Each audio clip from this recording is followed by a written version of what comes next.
Eu vou falar nessa noite sobre pecados da mente. Eu esperei, os irmãos, se vocês põem isso aqui para trás, que tem uns irmãos ali que eu quero olhar para eles, olha lá o Vidal, olha lá eu. Vocês estão bem aí? Irmão, é que essa negócio não é para ver vocês. Tá bom. Tito 1:15, quer meu filho? Pode pôr atrás ali, só chegar um pouquinho atrás. Você acredita que eu vou ter que fazer o simpósio sentado, irmãos? É 30 dias. E como o simpósio vai ser muito intensivo, imagina aquela multidão de gente aqui, ó, aqui sentado, feito bobo. Vai fazer o quê, né? Faz parte. Tito 1:15. Vamos falar nessa noite sobre pecados da mente. Ô, minhas crianças. Ô, nega. Vem cá, nega. Vem cá. Ó, todinha da nega. Ela falou, só porque eu ia levar hoje. A nega. Tem que ter coragem pra vir aqui na frente. Mas é legal, você viu que é legal ver todo mundo assim, não é legal? Irmãos, a gente já falou, mas como é a nega que ia trazer, a gente vai mostrar. Eu queria muito de coração que vocês levassem o cartaz e colassem nas proximidades da sua casa, pode ser? Quem pode levar 2 cartazes e colar nas proximidades da sua casa? Corre lá, meu filho, pega os... Braganage está ali, meu filho, ó. Vai lá. Leva 2 para colar nas proximidades da sua casa. Corre lá, os obreiros, vamos lá, meu gente. Ei, Andro. Vamos, meu filho, levanta aí, meu filho, perna, vamos, Júnior. Levanta aí, meu filho, vocês estão pensando no que é da vida, rapaz. Corre lá, rapaz. Ei, corre, meu filho. Vai sentado olhando para mim assim. Então 2 para... Pode, nega, obrigado, viu? Gente, vamos bater palma para nega.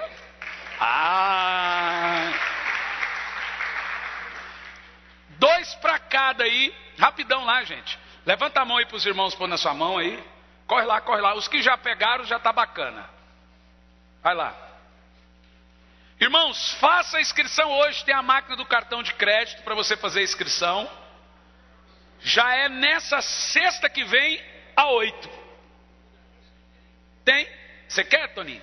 O folder pequeno aí, gente. Cadê? O folder e a ficha junto. Aqui, traz aqui. Ali, corre, gente. Corre aí, ó. Irmão, vocês não vão querer que a minha sogra corra, né? Se deixar ela, corre também. Mas vocês não querem que a nega e a minha sogra fiquem correndo para cima e para baixo dentro da igreja, né?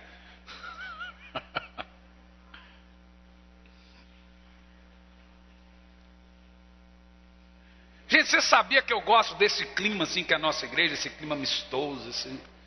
Eu não gosto daquelas igrejas tudo formal. É doido, rapaz. Você é besta.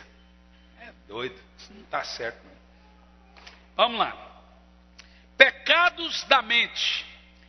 Tito 1:15, essa mensagem é muito profunda. Edemir, você está olhando para mim rindo, né? Todas as coisas são puras para os puros. Todavia, para os impuros e descrentes, nada é puro. Amém? Feche seus olhos, vamos falar com Deus. Pai, te damos graça. Pai, o Senhor sabe como eu amo esse povo. O Senhor sabe, meu Pai, que é um sonho, é uma alegria muito grande estar com eles. A gente tem chorado sangue, tem enfrentado muitas lutas, mas temos vencido, Pai. Eu já te agradeci muito, meu Pai, por o Senhor me manter aqui de pé. Obrigado, Senhor. Obrigado por essa igreja, por esse povo. Obrigado pela minha esposa, minha sogra, meu filho, minha cunhada. Obrigado por todos, meu Pai, em nome de Jesus. Até pela Cauana, Senhor.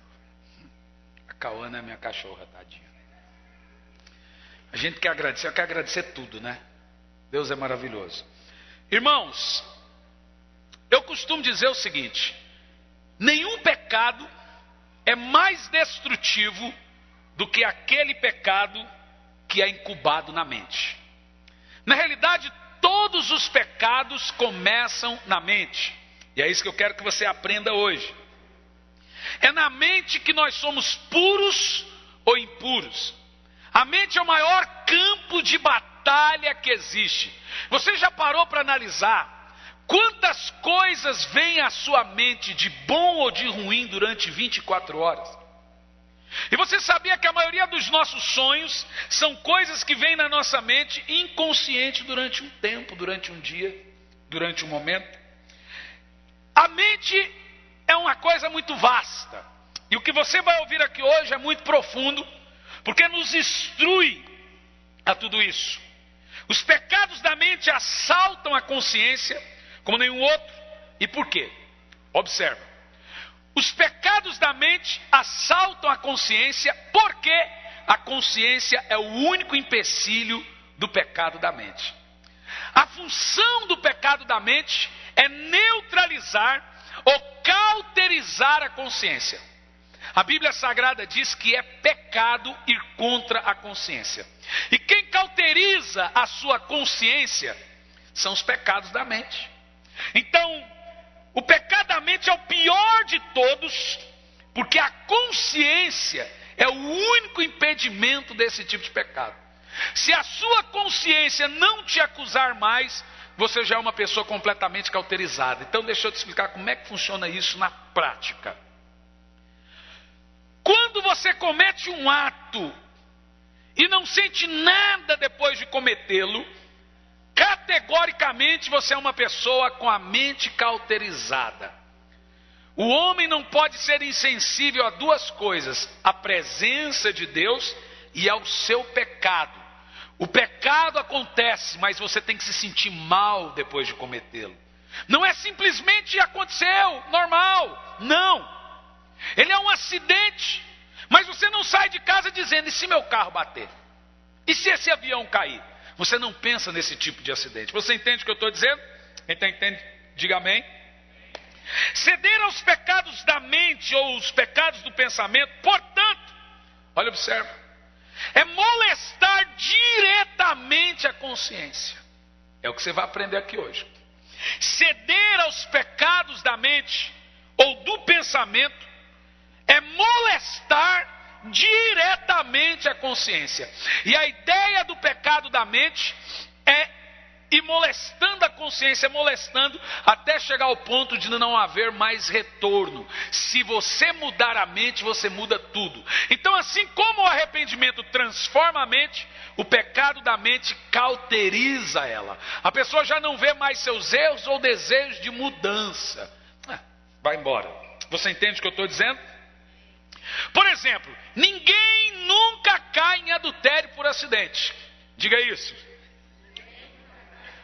Como assim, pastor? Foi um acidente. Não existe acidente em pecado, gente. Apesar que a gente diz, o coração do adúltero é sempre moldado e preparado por pensamentos lascivos antes que ocorram os fatos. Todo mundo que caiu foi incubando isso antes de cair. Jesus disse que um abismo chama outro abismo. Escuta isso. Diga comigo assim: o coração do pecador, mais alto, o coração do pecador é sempre moldado e preparado por pensamentos lascivos antes que ocorram os fatos. Isso mostra então que o ato em si é apenas um aperfeiçoamento do pensamento. Você está entendendo o que eu disse? Diga comigo: o ato em si é apenas um aperfeiçoamento do pensamento. Afinal, irmãos, quem além de Deus conhece mais você do que você mesmo? Você parou para analisar isso?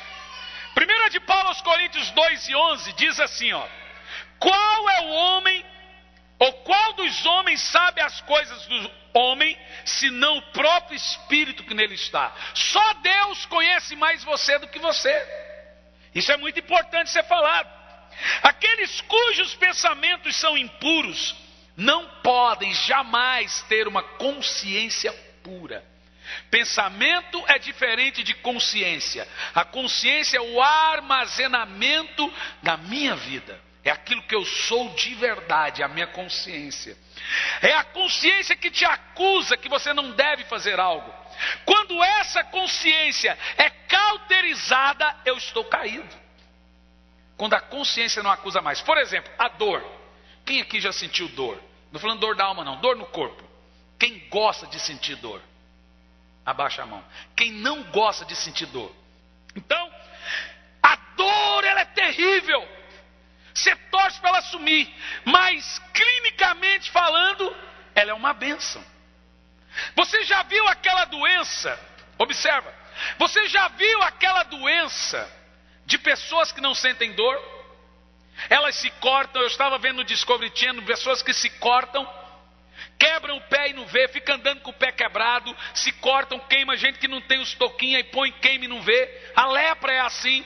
A hanseníase, que a lepra é assim. Agora, você já imaginou se a gente não sentisse dor, você viveria cortado, machucado, com o pé cheio de coisa, ferida, e nem perceberia. A dor é uma bênção para o corpo. É a dor que mostra que tem algo de errado no corpo. Assim como a dor é a culpa.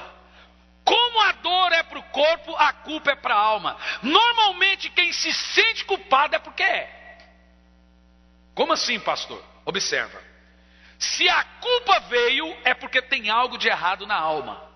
Nenhuma alma sadia sentirá a culpa de nada. Pastor, eu estou me sentindo culpado, então precisa ser curado alguma coisa. Como a dor é um alerta para o corpo, a culpa é um alerta para a alma. Então isso tem que ser muito bem ensinado. E a consciência que administra tudo isso. Olha que interessante. É a consciência que nos mostra se tem algo de errado ou não, se me sinto culpado disso ou não, se vou me sentir culpado disso ou não. Sem a consciência não há moralidade. E qual é a função do pecado da mente? Cauterizar a consciência. Uma vez que pensamentos impuros são gerados na mente, olha isso é muito profundo. Vou dizer de novo. Uma vez que pensamentos impuros são gerados na mente, chegar à prática é muito mais fácil. Uma vez que você pensa em algo impuro e deixa aquilo ser incubado, praticar depois é o de menos. Eu escrevi algumas coisas para você aqui, ó. Por exemplo, os perigos de uma vida de pensamentos pecaminosos. Por envolver, irmãos, faculdades interiores, mente, emoção, desejo, memória, imaginação, os pecados do pensamento trabalham diretamente com a alma para incliná-la para o pecado. Então, o pensamento tem uma função: inclinar a alma para o pecado, ou do contrário. Eu vou dizer, primeiro eu falo sozinho, depois eu vou falar junto com você. Olha isso. Semeie um pensamento e colha um ato. Semeie um ato, colha um hábito. Semeie um hábito, colha uma conduta. Semeie uma conduta e colha um destino cheio de consequências. Agora eu falo e você repete após mim. Semeie um pensamento e colha um ato. Então diga, tudo começa no pensamento. Semeie um ato e colhe um hábito. A insistência da prática leva à escravidão da prática. Diga isso. Então, semeie um ato, insista nisso, e esse ato vai deixar de ser um simples ato e passará a ser um hábito. Quem está aprendendo, diga amém. Agora vamos mais longe. Semeie um hábito. O hábito da pessoa mostra que tipo de pessoa ela é. O hábito, a colheita do hábito é a conduta da pessoa. Por exemplo, o hábito do adultério faz de uma pessoa adúltera, conduta. Então, semeie um hábito e colhe uma conduta. Você é o que você propôs a ser. Por exemplo, o hábito de roubar faz da conduta da pessoa. Qual é o nome da conduta de quem rouba? Ladrão. Qual é o nome da conduta de quem adultera? Adúltero. Qual é o nome da conduta do assassinato? Assassino. Então semeia um hábito e colhe uma conduta. A conduta vem depois do hábito, o hábito vem depois do ato e o ato vem depois do pensamento. É isso que Jesus quis dizer, que um abismo chama outro abismo. Tudo, as piores coisas do mundo, desde o assassinato, desde tudo, começa com a simples fagulha chamado pensamento. Vocês estão entendendo isso? Agora, semeie uma conduta e colha um destino. Um destino cheio de consequência. Ladrão é preso, adúltero fica sozinho. Assassino é preso. Tudo tem o quê? Suas consequências. Então, semeie uma conduta. Você criou essa conduta que saiu de um hábito, que saiu de um ato e que saiu de um pensamento, e agora você vai ter que arcar com as consequências. Só que a consequência tem um limite. Quando ela terminar, você tem a escolha de voltar a ser outra pessoa ou a mesma. Ok? Quem está entendendo? Diga assim: pensamentos maus formam e assentam fundamento para qualquer outro pecado. Então, pensamentos maus é o fundamento que se assenta para qualquer pecado. Olha que isso é muito profundo. Eu não sei se você está entendendo a profundidade disso que você está aprendendo. Isso aqui na realidade isso é uma arma para você vencer o pecado antes dele acontecer. Vou te dar um exemplo. O roubo é fruto da cobiça do ladrão. Antes dele roubar, ele o quê? Cobiçou. Aqui, ó. O assassinato é fruto do ódio do assassino. Antes dele matar, ele ficou furioso. Vocês estão entendendo isso, gente? Todo primeiro pecado, ou todo pecado, é primeiramente incubado na mente. Eu quero que você repita comigo. Diga: todo pecado é primeiro incubado na mente.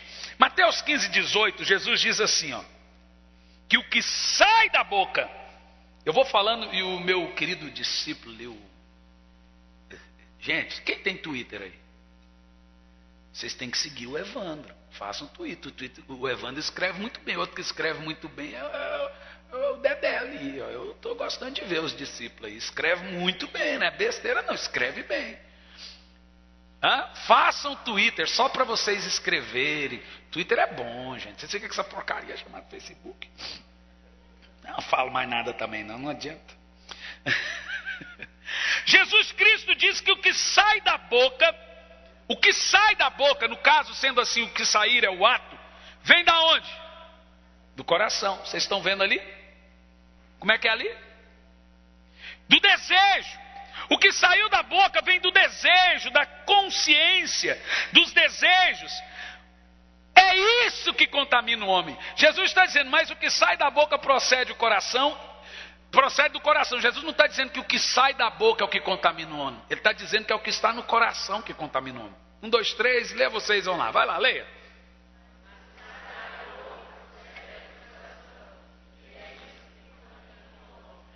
Você acha que é o que sai da boca que contamina? O que Jesus está dizendo que é o que está no coração que contamina o homem. Agora, por exemplo, resolve você ter uma caixa d'água com um rato morto. Adianta você trocar a torneira? O que você tem que limpar? A caixa d'água. Então não adianta você falar, não falo mais nada. Mas a mente está cheia de pensamento impuro. Também fico calado. Mas a mente está odiando. Mas a mente está dizendo. Mas a mente está murmurando. Na mente. Irmão, o pecado começa na mente, não é nas palavras. Jesus disse que o que contamina o homem, aí os camaradas, pega isso aqui. Jesus disse que o que contamina o homem é o que sai da boca. Ele não disse isso. Mas o que sai da boca procede do coração. Pronto. Está ali. E é isso que contamina o homem. É o que está no coração que contamina o homem. Não é o que sai. O que sai da boca é resultado daquilo que estava no... Então por que o que sai da boca contamina o homem se o coração já estava sujo? O que contamina o homem é aquilo que está no seu coração. Então não adianta a gente controlar a boca, controlar as palavras, cuidar com o que fala se o coração tem um bicho morto ali. Ó. Não adianta chutar a torneira, maltratar a torneira. Vamos ter que limpar a caixa. é aqui, ó. A Bíblia não manda, ela fala sobre tudo que se deve guardar. Guarde o seu, porque é dele que procede bênçãos e maldições. Nesses textos, Jesus está falando do perigo de ter uma vida cheia de condenações, pensamentos ou constantes situações no coração. Por que coração? Por várias vezes você encontra a Bíblia Sagrada fazendo menção ao coração como imaginação e pensamento. Como imaginou na sua alma, assim será. Você imagina onde? Na mente ou no coração? Mas para a Bíblia, os pensamentos são emoções. Então eles vêm do coração. Para você ter uma ideia, por que pecados da mente? Um rapaz me perguntou. Por que pecados da mente são pecados se eles ainda nem cometeram? Vou deixar você ir para casa para desenrolar esse negócio. Por que pecado da mente é pecado se eles ainda nem cometeram? Aí eu vou te dar a resposta. Porque a plateia dos nossos pecados ocultos ou de pensamentos é Deus. Entendeu agora? Deus ouve os nossos pensamentos como se fossem gritos. Esses engraçadinhos, lá em casa. Mulher passa, cara. O homem passa, lá em casa, essa barriga de tanquinho. Deus vê esses pensamentos como se fossem gritos. A Bíblia diz que os nossos pensamentos chegam até Deus como gritos. E pior, quando você vai para os pensamentos e desejos, Mateus 5, 27, 28, fala que aquele que deseja uma mulher já cometeu o ato com ela. Por exemplo, na cabeça de Deus funciona o seguinte: pensar é fantasiar. Quem concorda? Pensar é fantasiar. Fantasia é fazer um filme. Para Deus, Ele está assistindo o filme. Diga misericórdia. Que filme Deus está assistindo? Eu vou fazer uma pergunta mais sucinta. Se o Espírito Santo tirasse uma foto do seu coração e estampasse no quadro, qual seria o quadro? Se o Espírito Santo filmasse em áudio e vídeo os seus pensamentos, qual seria o nome do filme? Isso é forte, né? A gente fala, né, Toninho? O pessoal assiste lá, quem é o Toninho? É que a gente fala sempre dos dois, né? Vamos ter que arrumar um sobrenome agora. Vou perguntar de novo para você ver a seriedade dessa pergunta. Se o Espírito Santo tirasse uma foto do seu coração, do que está lá dentro, e fizesse um quadro, que quadro seria? Agora vou dizer mais longe. Se ele filmasse em áudio e vídeo Full HD os nossos pensamentos, meu pai, que temor que dá de falar isso, qual seria o nome do filme, gente? É isso que está falando aqui. Por exemplo, Salmo 139, versículo 2 e o versículo 4. Olha esse texto para você entender o que eu estou falando, irmãos. Eu estava brincando com o pastor Samuel, né? Aqui é assim, eu mordo, ele assopra. Eu bato, eles vêm e passa o melzinho, né? Alguém tem que ser o profeta da igreja. Mas isso aqui não é para bater, irmão. Isso aqui é instrutivo, é diferente. Tu conheces o meu sentar e o meu levantar. De longe entendes o meu pensamento. Prossegue. Esquadrinhas o meu andar e o meu deitar. E conhece todos os meus. Agora olha isso aqui, gente. Esse texto é constrangedor. Sem que eu ainda tenha falado uma palavra sequer, eis que, Senhor, o Senhor sabe todas elas. Diga, meu Deus. Antes de eu pronunciar uma palavra sequer, o Senhor já saberia o que eu ia dizer.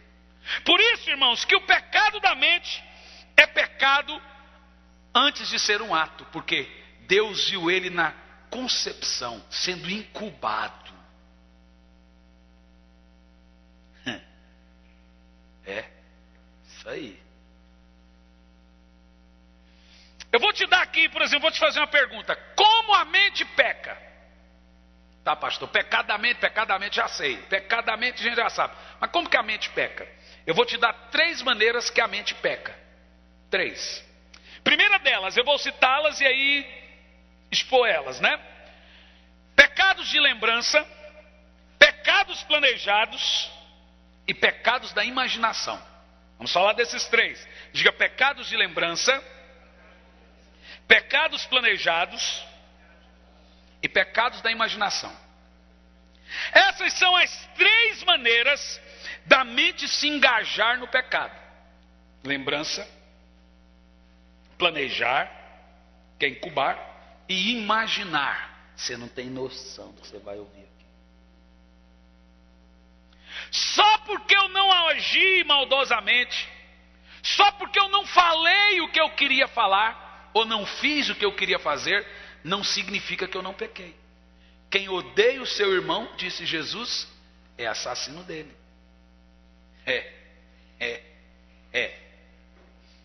Esconder um mau pensamento no coração e não se livrar dele é um pecado repugnante contra Deus. Porque esse pecado na Bíblia, esconder um mau pensamento e não se livrar, é chamado de fingimento. Em outras palavras, hipocrisia.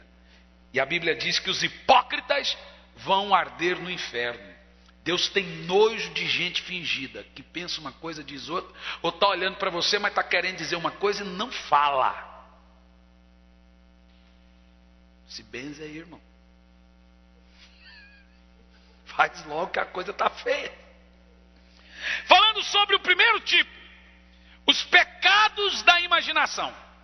Não, é isso? Não, pecados de lembrança. Diga: pecados de lembrança. Então eu estou sendo bem expositivo para eu não demorar, tá?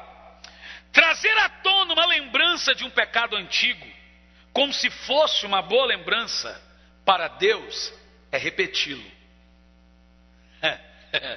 Eu estou escrevendo um livro sobre isso, irmãos. Eu estou sendo bem expositivo para eu não intensificar. Então vou dizer de novo.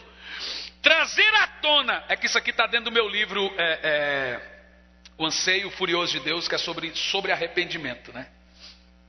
Então tudo isso está dentro aqui do arrependimento. Trazer à tona uma lembrança de um pecado antigo, como se fosse uma boa lembrança, é repeti-lo. Então o camarada já casou, mas num dado momento ele fica pensando: como é que foi aquele ato com aquela ex-namorada, ou aquele negócio desse? Ai, foi tão gostoso. Diante de Deus você está repetindo o pecado. Gente, isso é muito profundo. Muito profundo. Alguém que é arrependido de um pecado, a pergunta é essa: alguém que se arrependeu de um pecado, a palavra arrepender é sentir nojo, repugnância, voltará a sentir prazer com uma lembrança daquele ato que ele sentiu nojo? Você tem boas lembranças de um vômito? Porque arrependimento é isso. Se você tem boas lembranças, então nunca houve um arrependimento. Vocês já viram como que é ruim vomitar, gente? Quando a gente fica vomitando várias vezes, a gente não fica cheio de bolinha vermelha? Gente, é uma sensação horrível. Horrível, horrível. E eu vomitei muito esses dias porque eu desmaiava de dor, você acredita, gente? Desmaiava. A dor, cheguei na chácara desmaiando assim. A dor era tanto que eu chegava desmaiando e dava ânsia, desinteria de tanta dor. A dor. Desmaiava, tinha que ser quase carregado. E suando frio, por causa de dor, sabia? Por causa de dor. Então você vai sentir saudade de uma ânsia.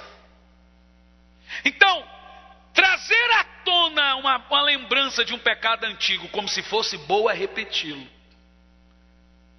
Como que você vai ter uma boa lembrança de um pecado se você sentiu nojo dele, ou no caso se arrependeu? Se houve arrependimento, não tem boa lembrança. Se tem boa lembrança, não teve arrependimento.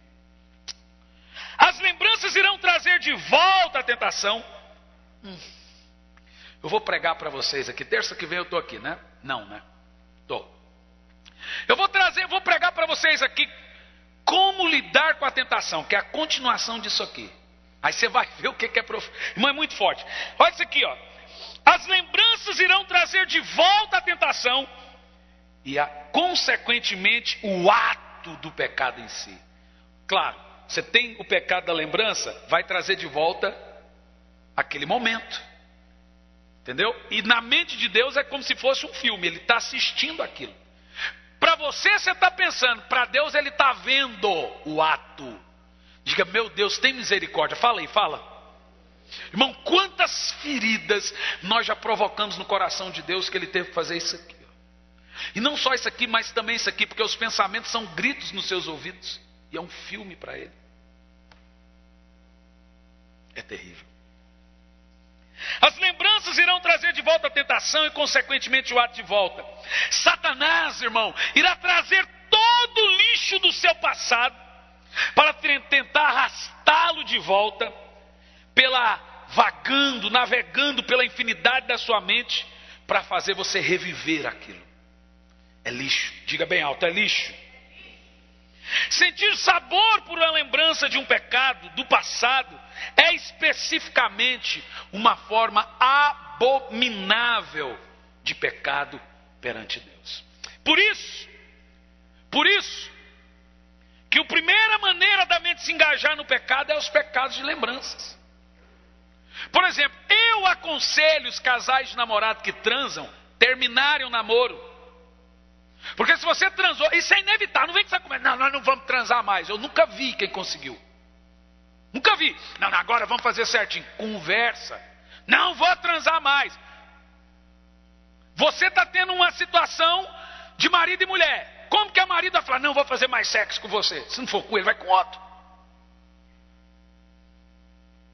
Pastor, eu fiz sexo com a namorada. Irmão, então termina. Quando for para vocês casar, faz uma corte. É complicado isso, irmãos. Porque virou um ato, um hábito. Vocês estão entendendo o que eu estou falando? Virou um hábito. Normalmente, não é regra. Boa parte dos casamentos, dos namoros que começam errado, terminam em casamentos errados. Agora, quando está lá no mundo é uma coisa. Agora na igreja começou errado, termina errado. Você entende o que eu estou falando? Agora no mundo Deus não releva. Veio para a igreja, é passado, o cara nasceu de novo. Mas o cara está na igreja, começou errado, por que vai terminar certo? Quem está entendendo o que eu estou dizendo? Segunda maneira da mente se engajar no pecado. Primeira maneira é as lembranças. Segunda maneira, pecados, isso aqui é iniquidade. Pecados planejados, que a Bíblia chama de iniquidade. Diga aí. Pecados, mais alto, planejados. Irmãos, a Bíblia está cheia de fortes condenações cuja mente está engajada a esse tipo de atividade. Eu vou dizer de novo. A Bíblia está cheia de fortes condenações cuja mente está engajada a esse tipo de ficar planejando. O cara está aqui na igreja, mas já está olhando para, deixa eu ver o que eu vou fazer, eu vou mandar uma mensagem para ela. E aí, irmão, onde você mora? Você não tem carona? E aí, o que eu posso te ajudar? O cara está planejando como dar o bote. Vou ler alguns textos para você. Salmos 26, 1 e 4.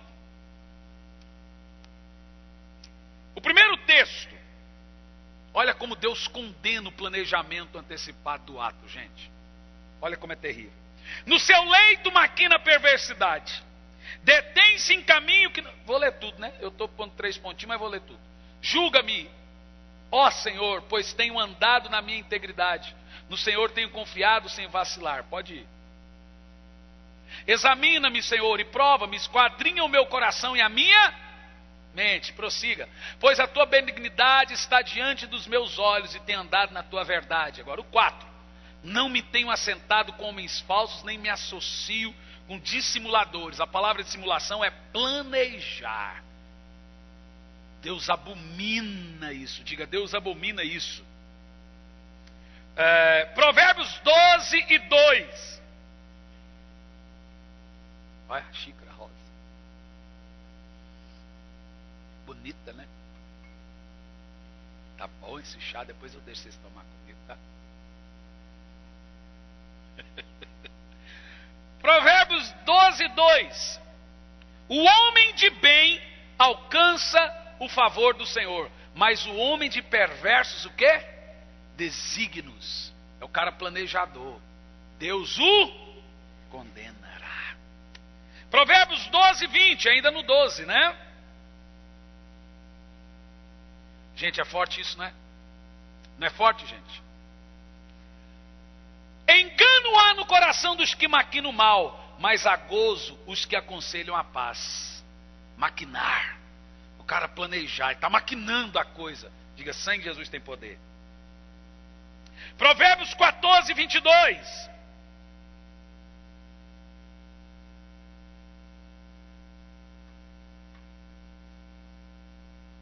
Vamos lá. Porventura não erram os que maquinam o mal, mas há beneficência e fidelidade para os que planejam o bem. Meu Deus.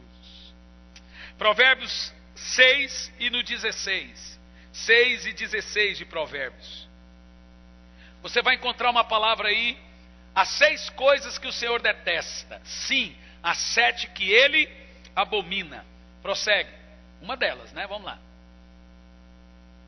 Olhos altivos, língua mentirosa e mãos que derramam sangue inocente. Prossegue. Essa que Deus detesta. Coração que maquina, planeja. Está dizendo que Deus odeia esse tipo de gente. É quem fica planejando, ou mal, ou pecado, ou como fazer. Eu vou fazer isso desse jeito, todo mundo vai pensar que eu sou bacana, vou fingir. Isso é chamado na Bíblia de iniquidade, gente. Misericórdia. Algumas pessoas amam sonhar com o pecado que irão cometer.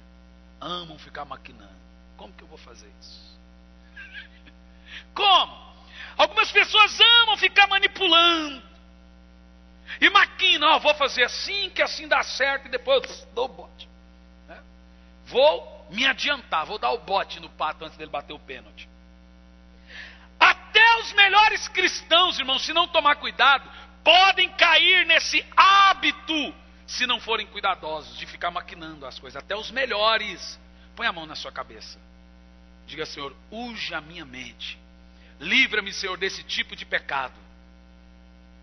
Oh, Pai, tem misericórdia de nós, Pai. Essa é a segunda maneira. E a terceira e última maneira. Isso aqui é bom, hein? Isso aqui vai dar pano para manga. Pecados da imaginação. Imaginação. Mateus 5, 28. Se olhares para uma mulher imaginando assim. O que Jesus está dizendo imaginando como que vou fazer. Imaginando fazendo algo com ela. Está falando de adultério, então. Qual posição, qual não sei o quê. Imaginando, é isso que Jesus está falando, irmãos. Se o ato aqui é adultério, então é imaginação. Se olhares para uma mulher... Meu Deus, é forte. Desejando, imaginando. Com ela já o quê? Cometeu o ato. E por que Jesus fala ato? Porque ele está vendo um filme. Você está pensando, ele está vendo. Você observa isso? Quem está entendendo, diga amém. Você está entendendo como a libertação? Por isso que arrependimento é a primeira palavra do Evangelho, é o mais importante, porque arrependimento é mudança de mente. Por isso que quem não se arrepende é escravo dos pensamentos. Por isso que não existe Evangelho sem arrependimento. Você entendeu? Irmãos, talvez você nunca vai ter coragem de cometer um ato de adultério. Talvez você nunca vai ter coragem de matar alguém. Mas se você pudesse, se não tivesse consequência para os nossos pecados, você já parou para pensar nisso? Será que nós não pecamos porque tem consequência e tem inferno? E se não tivesse? Irmão, isso é muito sério. Observa como isso é sério. A gente talvez nunca vai ter coragem de cometer o ato, mas só de imaginar fazendo já é pecado. É o coração que está sendo engajado nisso. Muito interessante. Isso aqui, irmãos, estabelece um padrão altíssimo. Você concorda comigo que isso aqui estabelece um padrão altíssimo de cristianismo? Quem entende isso, diga amém. Mas é o nível de pureza que o Evangelho exige que a gente tenha. Isso aqui eu nem estou batendo e nem estou falando, eu estou lhe dando uma vacina para você entender aonde que está sendo incubado as nossas quedas. É o nível de pureza que o Senhor exige para manter-se firme no caminho do Senhor, com uma mente tranquila, saudável. Irmão, você não é responsável por aquilo que vem na sua mente, mas como você reage ao que vem na sua mente, você é responsável. Quando vem na mente, expulsa, está amarrado, sai capeta, sai demônio.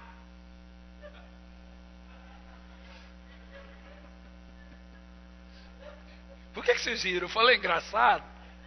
Foi engraçado o jeito que eu falei? Foi isso? Eu falei uma coisa tão séria, vocês riram. A Thaís começou, né? Claro que foi a Thaís. Aí aqui traz uma pergunta aqui nessa noite. Vocês sabiam que lançaram agora recentemente um filme pornô gospel? Quem sabia? Irmão do céu, que... como é que as irmãs falam? Meu Deus, que escândalo. As irmãs falam. Sex Shop Gospel. Gente, o filme... gente do céu, é absurdo. Porque os atores são só casais e são cristãos, pode fazer? Eles são casados, né? Casados. Então não é pecado. Como se o pecado fosse... Ô irmão, observa como isso é importante ser ensinado.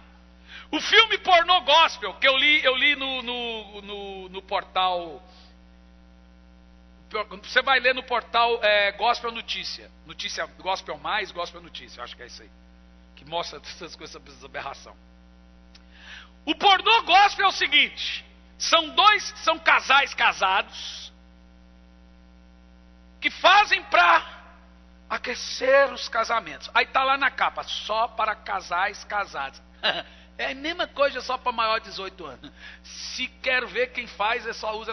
É uma barba só para maior. Tá bom. Então tá bom. Ninguém mais vai usar. Que absurdo. Que aberração evangélica. Irmãos, eu vou pregar uma mensagem domingo, que eu estava hoje no avião. E o Espírito Santo, quando eu vou pregar, vocês sabem que eu fico 2 semanas preparando a mensagem, vocês pensando em vocês. E eu aqui, pai, essa mensagem vai ser domingo. A tragédia da graça contemporânea. É a mensagem de domingo. A tragédia da graça contemporânea. Você não tem noção. Esse evangelho está descambando para um lado que não haverá mais remédio. Por exemplo, aí entra a discussão. As pessoas que fantasiam seus pecados é porque desejam cometê-los. Eu vou dizer de novo, você há de concordar comigo. Diga, as pessoas que fantasiam seus pecados é porque desejam cometê-los. Aí entra uma pergunta. Fantasiar é pecado? Responda. E fantasias no casal?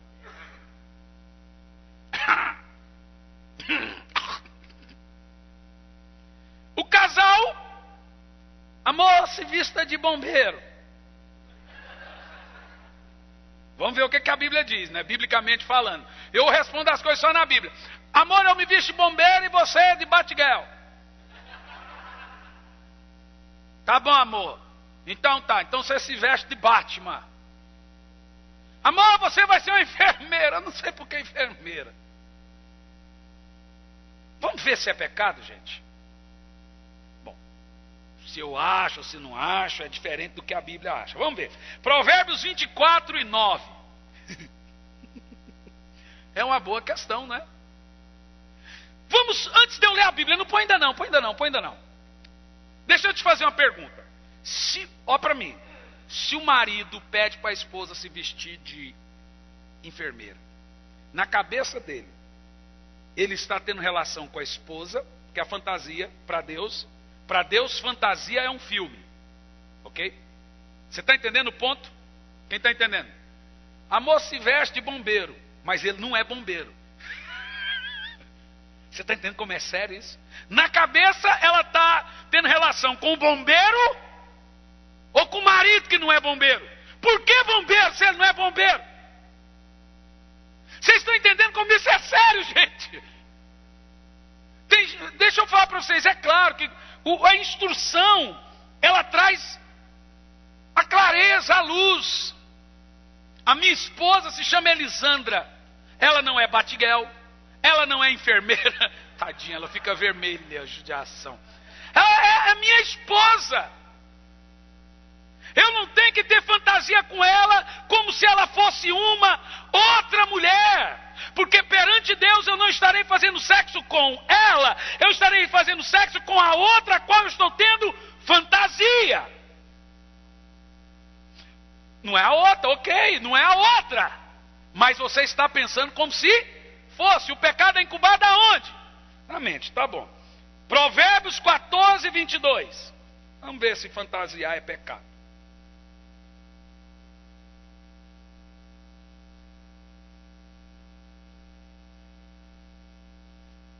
É. Ô irmão, desculpa, 24, 9. 24, 9. A Bíblia diz que é abominável. O desígnio do insensato é o quê? Pecado. Agora eu vou clicar aqui no meu dicionário Strong. Vamos ver o que esse texto está dizendo no hebraico. Dicionário. Vamos ver o que a palavra insensato ali está. Ok? Provérbios. Vamos lá. 24, 9.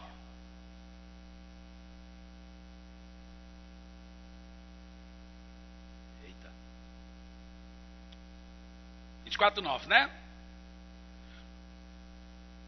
A palavra desígnios no original, zimá, em hebraico, significa fantasia.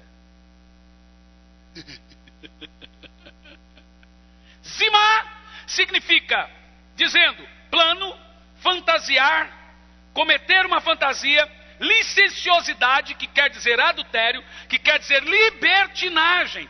Para Deus, fantasiar é como fazer incesto, como adulterar, é plano maldoso, é como se fosse uma prostituição. Qual é o nome desse ato num casamento? Fantasia.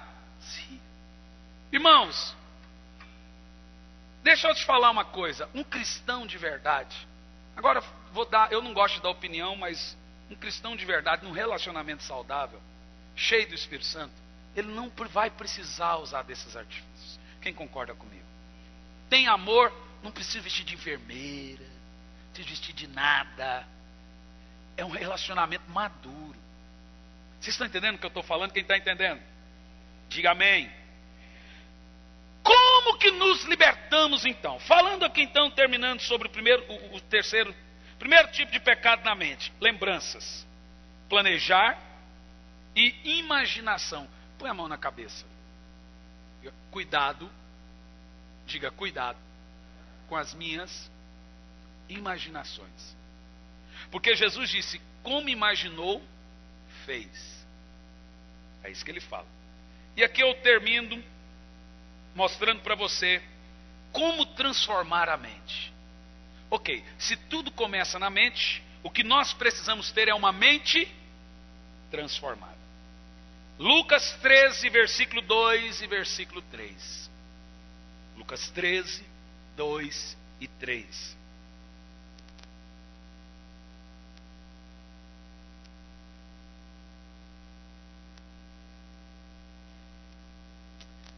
Oi, meu querido.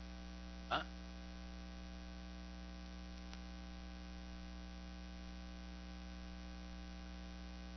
Agora é o antídoto. A gente falou tudo, agora tem o antídoto para você vencer. Isso aí. Depois respondeu Jesus: pensai-vos que esses foram maiores pecadores do que todos os galileus, por terem padecido tais coisas?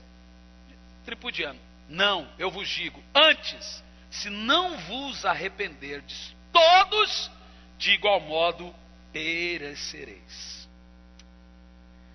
A palavra arrependimento é um misto, eu já disse isso aqui várias vezes e vou dizer de novo, de uma palavra, duas palavras gregas. Apesar que a gente juntou a palavra arrependimento em uma, ela é duas. Meta, diga comigo, meta.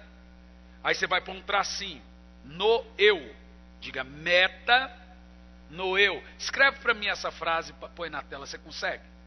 Consegue pôr, meu filho? Meta, no eu. N-O-E-W. No eu. Meta, tracinho, noeu. Para você não esquecer. E aí você vai pôr embaixo da metanoeu a palavra metanoia. Quem já ouviu essa palavra? É uma palavra muito comum. A célula de vocês, metanoia. Embaixo de metanoia, você vai pôr a palavra arrependimento. São a mesma coisa. Porém, apesar de você ter o misto da palavra arrependimento sendo uma só palavra, metanoeu são duas. Apesar que dá na mesma. Meta aponta para uma conduta. Atos. Noeu aponta para a mente. A conduta vem da mente. Então uma conversão genuína é uma mudança de mente e de atitudes. Não há transformação sem mudança de vida. Não, eu estou com Jesus, mas eu tenho algumas coisas do mundo. Então ainda não se arrependeu. Todos que se arrependem mudam o jeito de pensar e o jeito de viver. Olha lá. Não, meu filho, é o W. W no lugar do O no final lá.